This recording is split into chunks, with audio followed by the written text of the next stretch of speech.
एक रूप से पूजे हैं और एक रूप से पूजवाए। तो बताया जाता है कि मैया एक बार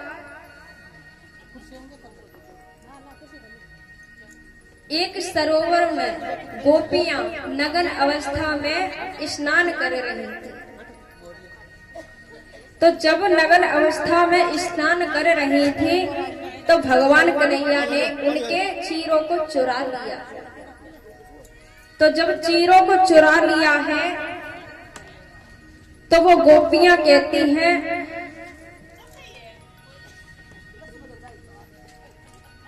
कि कन्हैया कि हमारे वस्त्रों को कौन चुरा के ले जा सकता है, कि हमारे वस्त्रों को चुरा करके कौन ले जा सकता है। तो भगवान कन्हैया ले जा करके वस्त्र कदम के वृक्ष पे बैठ जाते हैं। तो जब वहां बैठ जाते हैं तो भगवान कन्हैया से वो गोपियां विनय करती हैं कि हे कन्हैया हमारे वस्त्रों को दे दो, हम इस अवस्था में निकल के नहीं आ सकते, कि हमारी नग्न अवस्था है, हम आपके सामने निकल करके प्रभु नहीं आ सकते। लेकिन मैया कितने भी वस्त्र पहन लो उसकी आंखों से क्या बचा, कि तन की जाने मन की जाने और जाने चित्त की चोरी, वाह प्रभु से का बच्चो जैसे हाथ में जीवन डोरी। तो मैया आज वो विनय करती है कि हे प्रभु हमारे चीरों को हमें दे दीजिए।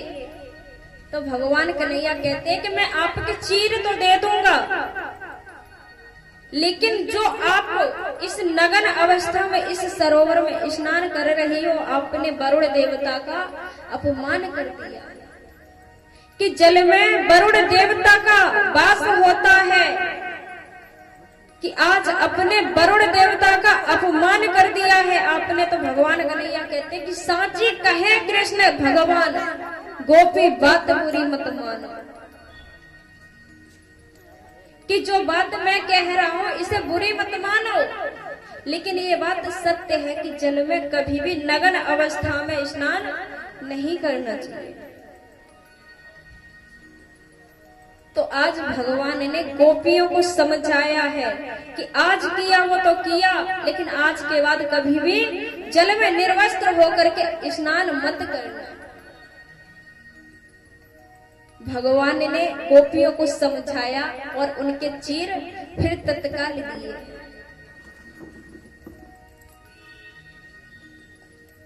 तो जब चीर तत्काल दिए हैं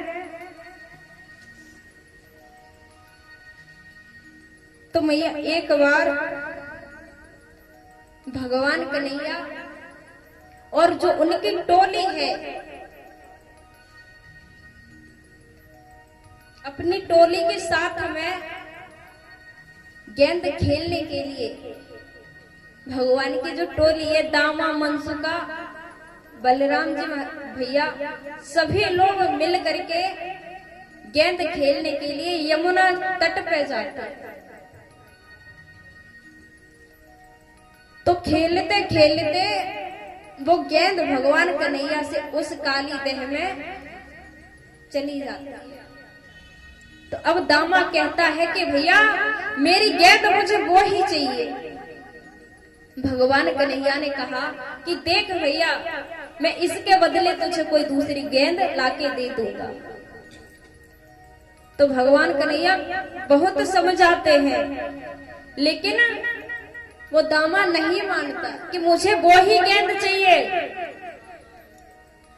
तो भगवान कन्हैया ने कहा कि भैया वो गेंद सोने की थोड़ी ना है, जो कि सोने की होती ये तो चलता भी। लेकिन दामा यही बात कहता है कि भैया मुझे कुछ नहीं चाहिए, मेरी चाहे जैसी हो, मुझे वही गेंद चाहिए। तो जब नहीं मानता दामा तो भगवान कन्हैया उसी यमुना जल में कूद जाते हैं। जब उस यमुना जल में कूद जाते हैं तो मैया यमुना जल में कूदे उसका एक और कारण था कि जो भगवान कन्हैया के मामा है कंस, भगवान कन्हैया मैया देवकी के पुत्र है और देवकी का कंस भैया चचेरा भाई। तो मैया कंस कौन हुआ? मामा। तो कंस ने पुष्प भी मंगाए थे। तो भगवान कन्हैया उस यमुना जल में कूद जाते हैं। तो जब उस यमुना जल में कूद जाते हैं तो उसमें एक नाग रहता है, कालिया नाग उस यमुना में वास करता है। तो कालिया नाग सो रहा है। तो भगवान कन्हैया को जब कालिया नाग की जो पत्नियां हैं उन्होंने देखा कितना सुंदर बालक है, यदि हमारा पति जग गया तो इस सुंदर से बालक को मार देगा। तो वो जो नागिनें हैं, कालिया नाग की पत्नियां हैं, वो समझाती हैं कि लाला आप यहाँ से चली जाइए, अभी हमारे पति सो रहे हैं। तो भगवान कन्हैया कहते हैं कि जगा दो अपने पति को, यदि दम है तो मुझसे युद्ध करे, मुझे कोई डर नहीं है। फिर भी उन पत्नियों ने समझाया कि भगवान प्रभु आप चले जाइए, आप जो कोई भी हो आप चले जाइए, कि आपको हमारे स्वामी जड़ से ही मार देंगे, उसके विष से आप मर जाओगे, आप चले जाइए। भगवान कन्हैया कहते कि जगा के आओ, अगर हिम्मत है दम है तो उसे जगा के आइए। तब तक मैया वो कालिया नाग जग जाता है। वो कालिया नाग जग जाता है तो भगवान कन्हैया उस यमुना जल में उस कालिया नाग से युद्ध कर रहे हैं। तो जब युद्ध कर रहे हैं तो भगवान कन्हैया उस कालिया नाग से युद्ध करते करते वो कालिया नाग थक जाता है। जब कालिया नाग थक जाता है तो भगवान कन्हैया से कहता है कि प्रभु अब मुझे छोड़ दीजिए। तो भगवान कन्हैया ने कहा कि इस यमुना जल में जहाँ कमल के पुष्प है वो लेकर के आइए। तो भगवान कन्हैया को वो कालिया नाग पुष्प ला करके देता है। भगवान कन्हैया अपने मुरली को बजाते हुए भगवान कन्हैया ने कहा कि अब क्या मुझे यहीं रखोगे? तो आज वो ही कालिया नाग अपने फन पे भगवान कन्हैया उस कालिया नाग के फन पे बंसी को बजाते हुए ऊपर आए हैं। तो जब बंसी को बजाते हुए आए हैं तो वहां सब ब्रजवासियों ने देखा मैया बेहोश हो चुकी थी कि मेरा लाला इस यमुना जल में कूद गया, क्या बचा?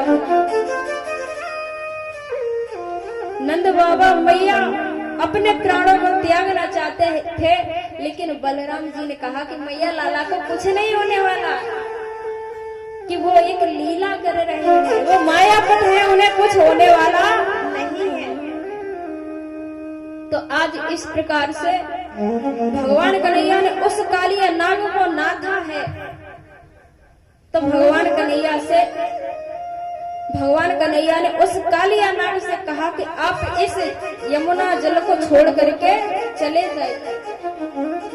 तो कालिया नाग ने कहा कि प्रभु हम कहाँ चले जाएं? यदि हम इससे बाहर आ जाएंगे तो हमें जो कि गरुड़ होते हैं वो हमें जीवित नहीं छोड़ेंगे। तो भगवान कन्हैया ने कहा कि अब आप चले जाइए, आप पे कोई हमला नहीं करेगा, क्योंकि मेरे जो पग चिन्ह हैं वो आपके ऊपर छप चुके हैं। तो आज इस प्रकार से भगवान कन्हैया ने उस कालिया नाग को समझाया। बोले गोविंद भगवान की।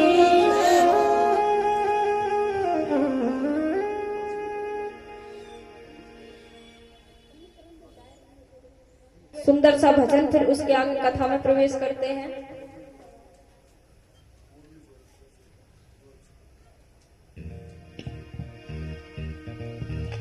हो मुरली जोर की बजाई रे नंदलाला, हो मुरली जोर की बजाई रे नंदलाला, मुरली जोर की बजाई रे नंदलाला, हो नंदलाला रे नंदलाला, नंदलाला नंदलाला,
पर सुनी मुरली की आवाज माने बनगट पे सुनी, मुरली की आवाज माने बनगट पर सुनी, मुरली की आवाज माने बनगट पे सुनी, ओगड़ लो बनगट पे सुनी रे।